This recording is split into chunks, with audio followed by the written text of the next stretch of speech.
नमस्कार। मैं आपका भाई प्रभास। तो आप देख रहे हो मेरा यूट्यूब चैनल प्रभास ज्ञान। मैं आज थोड़ा दूसरे टॉपिक से बात करना चाहूँगा। जो आम आदमी का जो जीवन में होता है वो होता है बैंक का जो फिक्स डिपॉजिट, और होता है जो दूसरा इंश्योरेंस होता है या LIC। उस बारे में मैं थोड़ा चर्चा करूँगा आपसे। अगर आप लोग मेरे चैनल पे नहीं हो तो एक सब्सक्राइब कर दीजिए और एक लाइक कर दीजिए और इस भाई को थोड़ा सपोर्ट कीजिए। बात ये है कि जो गरीब आदमी होते हैं या मिडिल स्टैंडर्ड होती है, उन लोगों का दो सोच होती है।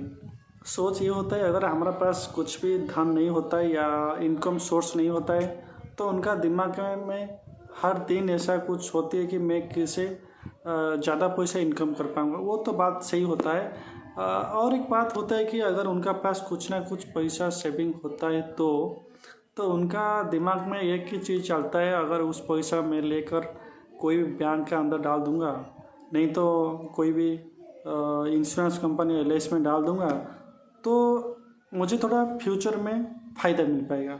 तो मेरा मानना ये है, अगर आप लोग ऐसा सोचते हो तो ये पूरा गलत है।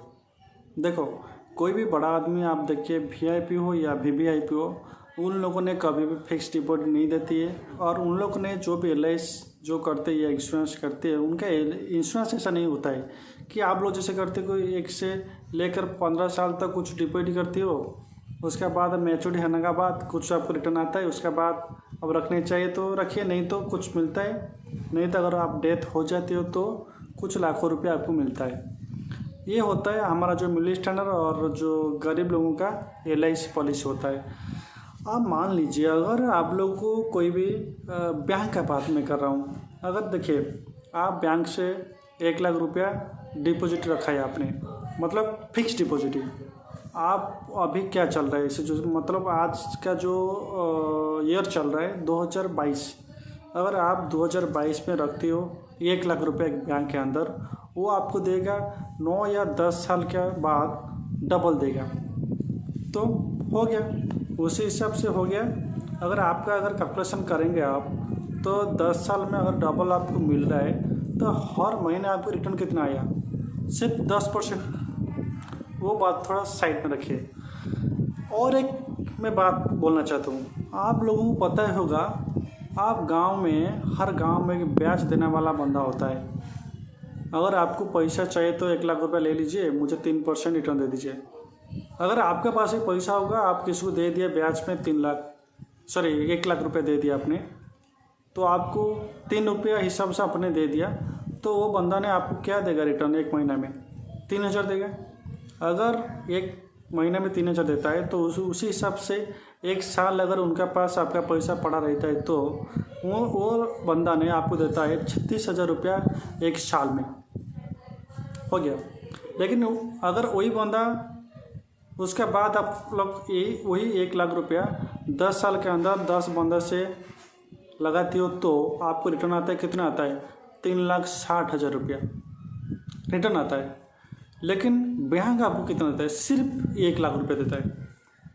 वही बात छोड़िए, अगर आपको चाहिए तो आप, अगर आपका दिमाग है तो कोई भी बिजनेस में आप लोग इन्वेस्ट करोगे तो आपका वो बिजनेस भी बड़ा होगा और आपका जो इनकम होता है भी बढ़ता है। मेरा मानना ये है कि जो फिक्स डिपॉजिट है वो भी गलत होता है। आप मान लीजिए आपको लगता है कि 10 साल में डबल दे रहा है, थोड़ा सोचिए। आप अभी चल रहे 2022 से, आप थोड़ा पीछे चल जाइए 2012 में। उस टाइम में आपका जो पेट्रोल था कितना रेट था, आलू का रेट कितना था, ऑयल का रेट कितना था, हर चीज़ का रेट कम से कम 3 या 4 गुना कम थे। अभी कितना गुना बढ़ चुका है। लेकिन बैंक आपको कितना दे रहा है? सिर्फ डबल। नहीं चाहिए यार। और एक बात, जो गरीब आदमी करता है LIC, उनको क्या लगता है मुझे पता नहीं चलता है। हम लोग इनकम करेंगे, थोड़ा सा खाएंगे, ज़्यादा सेविंग करेंगे LIC में, जब 15 साल हो जाएगा थोड़ा सा रिटर्न आएगा, उसके बाद चाहे तो रखेंगे, नहीं तो उठाएंगे, थोड़ा कुछ मिलता है। उसके बाद अगर हम लोग मर जाते तो हमको कुछ लाख मिलता है। ये क्या होता है ज़िंदगी?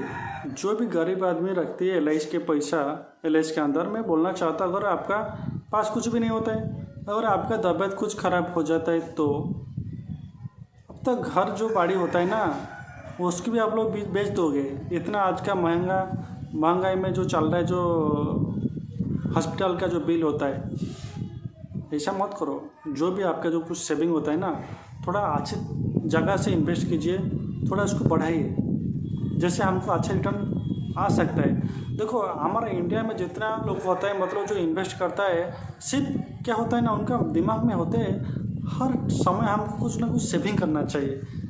लेकिन मैं हर आदमी की बात नहीं कर रहा हूँ जो ऐसा सोचती है। देखो अब चला जाइए अमेरिका, चला जाइए चाइना, चला जाइए या जापान चला जाइए, उनका दिमाग हर समय होता है कि मैं इन्वेस्ट कैसे कर पाऊँगा।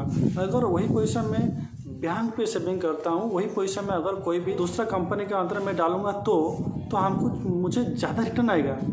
तो इसलिए उन लोगों का जो बिजनेस थॉट होता है हमसे ज़्यादा होता है। लेकिन हम लोग को सिखाया जाता है क्या, सिर्फ सेविंग करो सेविंग करो। प्लीज़ यार ऐसा मत करो।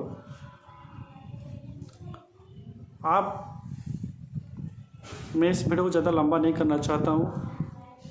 अगर मेरे चैनल पे नहीं हो या आपको मेरा जो बातें अच्छा लगता है तो मुझे सपोर्ट कीजिए और मेरे चैनल को थोड़ा सा सब्सक्राइब कर दीजिए। नमस्कार।